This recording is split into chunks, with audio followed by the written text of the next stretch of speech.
ከዚህ በኋላ ደም መፍሰስ የለበትም። ሁላችንም አጠፍተናል። ለመናገር እኔ ንጹህ ነኝ የሚል ሰው በዚህ ጊዜ ኢትዮጵያ ውስጥ ምንም ጥፋት ውስጥ አልተሳተፍኩም የሚል በተለይ ፖለቲካ ውስጥ የተሳተፈ ገዢውን ፓርቲ ከፈሰሰው የሰው ልጅ ደም አኳያ ስታይ ብዙ ሰው አሁን ከጭንቀት የተነሳ ወይ እቺ ሀገር ልትፈርስ ነው ወይ ምናምን ይላሉ አይደለ? ኦፍ ኮርስ የሚታየው ነገር ወደዛ እንድትሰጊ የሚያደርግ ነው። ዝም ብሎ እስር ቤት ቁጭ ብሎ እንደሚጽፉት አይነት ማለት ነው። ሶሪ እስር ቤት ለማለት ማረሚያ ቤት ቁጭ ብሎ Muummicha ministeeraa duraanii Itoophiyaa Hayilmaariyaam Dassaaleny ifatti Jawaar Mohaammed irratti qeeqa guddaa kaasee jira. Kitaaba Jawaar Mohaammed irratti amma haasan inni afaan Amaariffaatiin dubbataa jiru gaggabaabsee gara afaan Oromootti illee jireetiin isinitti hima. Ifatti intala siyaasaa Jawaar Mohaammed dabalatee jechuudha. Akkasumallee warreen biyya bulchaa jiranillee inumaa qeequmsa hamaa keessa darbee kitaaba Jawaar Mohaammed akka inni jee moggaasee yookaan akka inni jee qeeqebeettanii waan akkanaa tana bar mana hidhaa keessa ta'anii barreessanii deebi'ee immoo dhiifama jeeti waan akkanaa tana bakkuma wayii tokko manuma wayii tokko keessayyuu torbaan tokko yoo teesse kanaa miti fuula kana caalaa waan barbaade barreessitee fiduu dandeessaa jedhe kitaaba hin gaabbuu baana beekadha isiniin hin ga'isallee hundaanuu. Kanuma wal qabatee daawwattoota keenya oduun ijoon irra jirtu yuunivarsiitii Dilaatti barattoonni dubartoota musliimaa irraa ta'an niqaaba uffachuu dhorkamanii masgiida akka bulaa jiranii dubbatamaa jira isallee bal'inaan isiniin jechuudha dubartoota 44 kan ta'an sababa sodaa nageenyatiif jedhanii uffannaa niqaaba akka isaan baafatan gaafatanii jiranii garuu hin baafannu jedhanii masgiida bulaa jiran jechuudha kanallee bal'inaan isiniin kanuma wal qabatee daawwattoota keenya hoggantoonni raayyaa ittisa biyyaa kana dura mana maree bakka bu'oota uummataa irratti qeeqa guddaa mootummaa irratti kaasuun isaa isinii gabaasuun keenya ni yaadatama ammallee kan namuma sanii wal fakkaatu jechuudha gara dubartoota illee qeeqni hamaan jechuudha hoggantoota raayyaa ittisa biyyarraa dhagahamaa jira jechuudha dhiiga dhangalaasuun haa dhaabbatu amma booda lola hamaaf saaxilamaa waan jirruuf ummanni keenya yookaan waraanni keenya hangamatti bishaan qorraa guyyaa tokko ijaan argee hin beeku akkasumallee takkaa waraanni raayyaa ittisa biyyaa uffata jijjiirratee hin beeku hanga ammaa waraanni kun nuga jechuun mormii guddaa lolli akka dhaabbatuuf iyyannaa isaanii hanga ammaa galchaa jiranii kanallee isiniin gaddaa wattootaaf kabajamtoota oduu ijootu jira jechuudha irraa tukkus oduutu jira magaalaa Finfinneetti namni haadha manaa isaa ajjeesee qaama isii cicciree mana fincaanitti gatee ture to'annaa poolisii Finfinnee jala oolee jira murteen du'aa irratti darbitee jirti jechuudha daawwattoota keenya isallee isiniin akkam jirtu daawwattootaaf kabajamtoota Oromaan har'a oduu kanan isiniin ga'u dhufe jechuudha daawwattoota keenya namoonni chaanala keenya baarataa subscribe godhuun maatii keenyatti dabalamuu hin dagatina viidiyoo like share godhaa yaada keessan comment jalatti barreessaa isiniin jedha daawwattoota keenya jalqaba irratti mee waa'ee namicha haadha manaa isaa qaama isii caccabsee ciree mana fincaanitti gate kana isiniin jechuudha daawwattoota kiyyaa namichi kuni maqaan isaa Taayyee Boggaalaa jedhama jechuudha daawwattoota keenya haadha manaa isaa yeroo duraa mukaan dhayeeti kan inni lafatti kuffisee ajjeese jechuudha sana boodan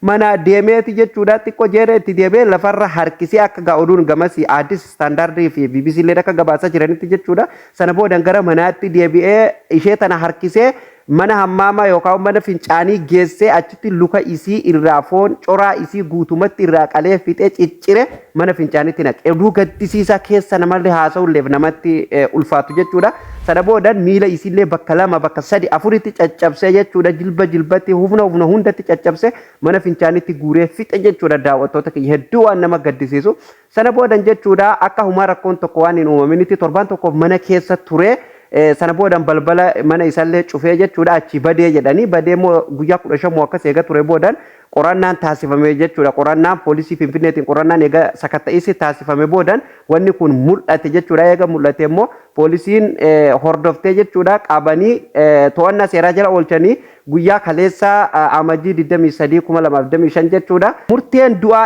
irratti darbitee jirti jechuudha daawwattoota keenya kanuma wal qabatee daawwattoota keenya oduu akka nama ajaa'ibuu fi akkasumallee qeeqa hamaa kitaaba xiinxalaa siyaasaa Jawaar Siraaj Mohaammed irratti Prime Ministeriin duraanii Itoophiyaa Hayilmaariyaam Dassaaleny irratti kaasee tokkoon isinitti hima jechuudha afaan Amaariffaatiin kan isaan dubbatan sun jechuudha daawwattoota keenya kabajamoo mee viidiyoo isaanii kan amma iskiriin irratti argitan kana jechuudha daawwattoota keenya mee dhaggeeffadhaa daqiiqaa muraasaaf jechuudha viidiyoo kana dhaggeeffadhaa walitti deebina. ተላለቅን አይደል ተባላን አሁን በቃ እንልም በቃ ከዚህ በኋላ ደም መፍሰስ የለበትም። ሁላችንም አጠፍተናል። እውነት ለመናገር እኔ ንጹህ ነኝ የሚል ሰው በዚህ ጊዜ ኢትዮጵያ ውስጥ ምንም ጥፋት ውስጥ አልተሳተፍኩም የሚል በተለይ ፖለቲካ ውስጥ የተሳተፈ ገዢውን ፓርቲ ከፈሰሰው የሰው ልጅ ደም አኳያ ስታይ ብዙ ሰው አሁን ከጭንቀት የተነሳ ወይ እቺ ሀገር ልትፈርስ ነው ወይ ምናምን ይላሉ አይደለ? ኦፍኮርስ የሚታየው ነገር ወደዛ እንድትሰጊ የሚያደርግ ነው። ዝም ብሎ እስር ቤት ቁጭ ብሎ እንደሚጽፉት አይነት ማለት ነው። ሶሪ እስር ቤት ለማለቴ ማረሚያ ቤት ቁጭ ብሎ ዲስኩር መጻፍ ይቻላል። ዲስኩር ቀላል ነው። በአንድ ሳምንት ጨክነህ ቁጭ ካልክ 200፣ 300፣ 400፣ 500 ገጽ ዲስኩር መጻፍ ትችላለህ። Daawwattoota keenya kabajamoo akkuma dhagayaa jirtan jechuudha namoota afaan Amaariffaa hin beekneef meeqa gabaabseetiin isinitti hima. Har'a immoo bulchaan Itoophiyaa duraanii jechuudha Piraayim Ministeeriin Itoophiyaa duraanii Hayilemaariyaam Dassaalany waan ajaa'ibaa dubbataa jira. Kitaaba Jawaar Mohaammed illee haala ajaa'ibaatiin qeeqee jira jechuudha.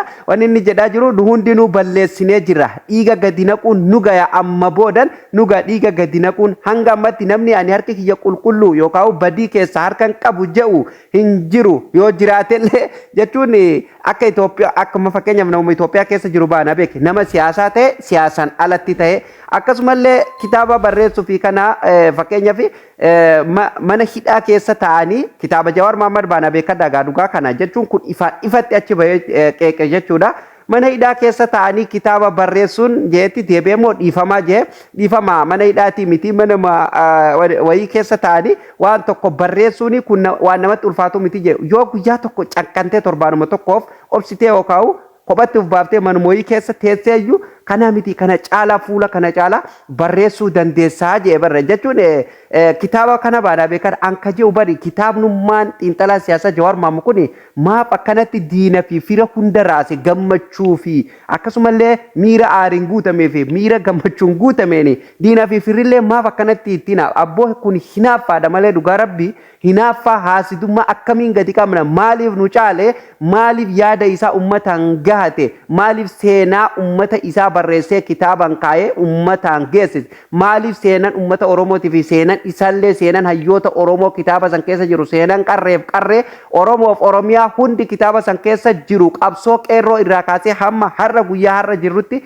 seenaan isaanii kun maaliif kitaabaan barreeffamee kuusa seenaa keessa taa'ee dhaloonni boodaan dhufu dubbisee irraa barataaf itti haasidooma itti miqanyaa jirama malee waan biraati miti jechuudha. Warreen Oromoo tanii waan kanarratti duranillee warreen addaqqee jedhaman sani jechuudha. Addaqqeen safuun beektu addarra dhaaban malee kan hacaaluun jedhe sanii isaan akkanaa kana jechuudha. Addaqqee saba keessatti guddateetu haala kanaan kitaaba xiinxalaa siyaasaa gadi cabsuu fi xiqqeessuu fi waan akkanaatti hin deema. Garuu kun waan xiqqaatu miti kuni waan beekame. Kanaafuu namoonni asuma daawwattoota kiyya ergaa tokko kan isinii qabu kitaabni xiinxalaa siyaasaa Jawaar Siraaj Mohaammed kana dura Amazon irratti hannaan gurguramaa jira jijjiiramee isinii jechuun kiyya ni yaadatama jechuudha. Jawaar Mohaammed illee gadhiisee ture. Kanumaa wal qabatee dhiira jechuun waan barate hojiirra oolchuu barnoota kee itti fayyadamu aggaamii diinni sirratti aggaamamee boksiin dhootee qilleensa irratti firraa deebisuu dhiira jechuun akkasi jechuudha. Si galee xiinxalaa siyaasaa Jawaar Siraaj Mohaammed za'aa 24 keessatti warreen kitaaba isaa hatanii Amazon irratti gurguraa jiranii kitaaba guutuu irratti cufsiisee irra cufsiisuu qofaa miti. Warreen kitaaba achirraa bitan kitaabni sun akka hin gurguramne akka Amazon irratti hin gurguramne galii akka hin taane abbaa sanillee birriin sun akka tiraansfer kaampanii sanirraa hin taane guutummaan guututtu maqabii irra kaa'ee jira jechuudha. Kun oduu gammachiisaadha. Oduu akka nama gammachiisu jechuudha. Dhiira jechuun akkas ilaala. Dhagaa tokkicha namni sitti darbe lama gootee sadi gootee shimbirratti furguguffatu jechuun akkana jechuudha laal. Isaan ittiin arganna isa cabsina kitaaba kana hojiin ala goona jedhaniiti kaanii Amazon irratti kitaaba fuula isaa jijjiiranii waan keessa jiru hunda jijjiiranii jechuudha. Gurguruu seenan booggatii ajaa'ibaatiin. Dhiirti zaa 24 keessatti maqabii irratti haa goote boo akkana laa dhiira jechuun kingi Jawaar jechuun dhugaa rabbi dhuguman isiniin jedha bar nama barate jechuun akkana barnoota ofii sammuu ofiitti fayyadama jechuudha. Si galee gurbaan smartii namaati jechuudha. Hin danda'amu. Jawaar Mohaammed gadi qabuun gonkuma hin danda'amu. Isinitti himna never ever. Waa'ee dhiiga gadi naquu irratti kana xiinxalaa siyaasaa Jawaar Mohaammed mataa isaatiif yeroo hedduu irra deddeebiin dubbatee jira. Hayyoonni Oromoo rogeeyyiin miidiyaa akkasumallee abbootii gadaatii fi hundumtuu dubbataa turan jechuudha. Kana bira darbee jechuudha. Akkuma reefu mata duree irratti isiniif gabaasee ture jechuudha daawwattoota kiyya. Hooggantoonni raayyaa ittisa biyyaalleen gabaasaa ture yookaan mormataa tura iyyachaa jiran hanga har'aa iyyachaa jiran jechuudha. Dhiiga gadi naquun nu gayaa mootummaan kun lola dhaabuu qaba taa'ee mari'achuu qaba dallaa keessatti deebi'ee mari'achuu qaba jedhanii dubbataa jiran jechuudha.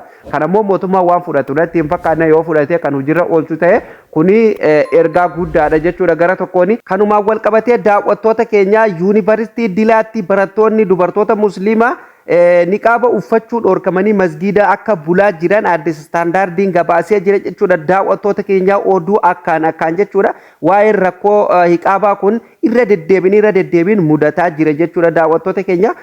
Kanaaf immoo oduun biraan ijoon irra jiru jechuudha. Daawwattoota keenya kabajamoo hooggantoonni raayyaa ittisa biyyaa lolli akka dhaabbatuuf waywaachaa jiru jechuudha. Akka ajaa'ibatti jechuudha. Akka malee bakka kun jechuun bari mooyamanii dadhabanii dubartiin amma isin suuraa irratti argitan kuni hooggantoota raayyaa ittisa biyyaa keessa nama tokko jechuudha. Sagalee loltoota hundaati jechuudha. Akkasumallee namni kunillee hoogganaa olaanaa raayyaa ittisa biyyaati jechuudha. Maqaan isaa Birgeedar Jeneraal Kabbadaa Raggaasaa jedhama jechuudha. Daawwattoota keenya akkuma beekamu haasaa jajjabduu saarukarra jajjabaa mootummaa Itoophiyaatti darbatuun isaanii yaadatama jechuudha. Guyyaa darbe keessatti jechuudha. Walgahii mana maree bakka bu'oota uummataa irratti jechuudha. Bakka aangaa'onni mootummaa gurguddaan jiranitti haala saniin gaafii jajjabaa mootummaa gaafatee ture. Kanumaan wal qabatee dubartiin amma isin iskiriin irratti argitan kunillee daawwattoota keenya hedduu gaafima sanii wal fakkaatu jechuudha. Mootummaa Itoophiyaa irratti qeeqa kaafte jechuudha. Maal jettee achirratti qeeqa kaafte beektanii daawwattoota kiyya?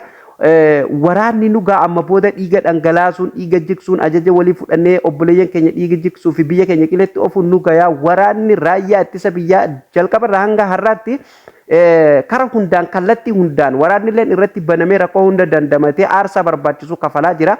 Waraanni raayyaa ittisa biyyaa takka hanga har'aatti eefa manaa bahe takka bishaan qorraa ijaan argee hin beeku jette dhugaa rabbii hedduu nama gaddisiisa. Kana biraan darbee jechuudha takka hirriiba nagaa rafnee hin beeku uffata jijjiirratee hin beeku jette raayyaan ittisa biyyaa takka uffata jijjiirratee hin beeku jette dhugaa rabbii.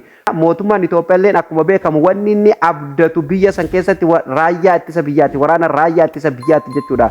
Poolisii hundarraa kan inni abdatee biyya sanillee qabee kan ta'aa jiruun isaanii jechuudha daawwattoota keenya. Kanaafuu gaafa isaan gubbaa isaanii aangaa'onni gurguddaan akkana mormii kaase akkanatti roorroon itti dhagamtee dubbatan waraanni jala jiru maal akka ta'e maalitti akka jiru kana deebii isinumaaf hin dhiisaa isinilleen xiinxaluun isin hin dhibuu jechuudha. Oduu keenya kan yeroo isaa eeggatee fi haala yeroo irratti kan hundaa'ee gaggabaaboo guyyaa guyyaan akka isin biraan geenyuuf chaanaala keenya subscribe godhaa hordofaa isiniin jenna daawwattoota keenya namoonni hanga ammaa miseensa chaanaala Oromaan hin ta'in subscribe godhuudhaan mallattoon notifiikeeshinii keessanii guyyaa guyyaan qabiyyee nu gadhiifnu hordofuu ni dandeessu jechuudha. Waan Oromoof Oromiyaa keessatti raawwatu kamiyyuu jechuudha daawwattoota keenya kallattiin kan isin biraan geenyu ta'a jechuudha.